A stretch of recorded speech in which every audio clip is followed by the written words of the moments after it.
তো সাহস তো কম না, তুই শাশুড়ি মার ব্যাগ থেকে টাকা চুরি করিস? সত্যি বলছি, আমি শাশুড়ি মায়ের ব্যাগের থেকে শুধু একটা লজেন্স নিয়েছিলাম। চুপ করো তুমি, এক বলবা না।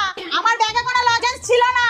এখনো বলছি, বলে দাও আমার টাকা কোথায় রেখেছো? তুই বলবি না বলবি না? নাটক করছে দেখো, মনে হচ্ছে এখানে যাত্রাপালা চলছে। বড় বৌমা, তুমি দাও তো 2 কাপ পিকের উপরে। এইবার দেখ সত্যি কথা কিভাবে বার করতে হয়। কি তোমরা কি পাগল হলো নাকি? একটা নিষ্পাপ মেয়েকে দুজনে মিলে মারছো? নিষ্পাপ মেয়ে না? জানিস আমার ব্যাগে থেকে 2000 টাকা চুরি করেছে। কি এত বড় সাহস?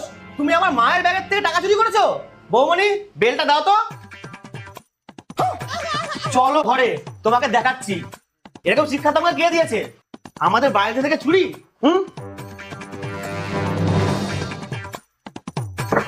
চলো।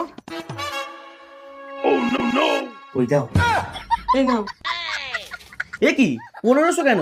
মাঝে বললো 2000। তোমার মা মিথ্যা কথা বলেছে, 1500 টাকাই ছিল। ঠিক আছে, এই দিয়েই ষষ্ঠী করে চলে আসতে পারবো। এখন চিল্লাও।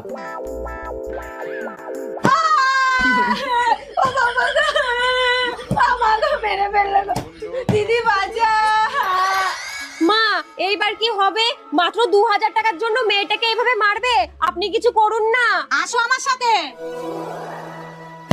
বলো, মায়ের ব্যাগের থেকে টাকা চুরি করবা? বলো বলো। বাহ বাহ, দারুণ শিক্ষা দিচ্ছিস। একবার দরজা খুলে তুই বাইরে আয়, তারপরে দেখ আমি কেমন শিক্ষা দিই।